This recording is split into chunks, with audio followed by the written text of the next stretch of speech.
Eccoci con Manuel Trapani, oggi il tuo esordio, tu sei un 99, perciò giovanissimo, hai debuttato contro la prima in classifica, perciò non una partita facile, ed adesso buttato nella mischia, così insomma sei stato all'altezza, diciamo, della situazione, più di così forse non potevi fare. Tu come ti sei visto oggi in campo?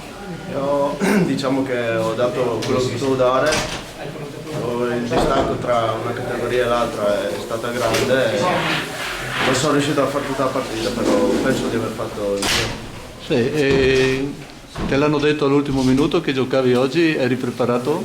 No, mi avevano avvertito all'inizio settimana e mi ero dato a allenare, poi mi avevano avvertito. Il tuo ruolo è quello lì, è naturale, quello che hai giocato oggi? Sì. Pensi di avere qualche altra occasione o è ancora un po' prematuro per te giocare in questa categoria? Io spero di avere un'altra occasione. Bene, grazie Manuel. Grazie a lei.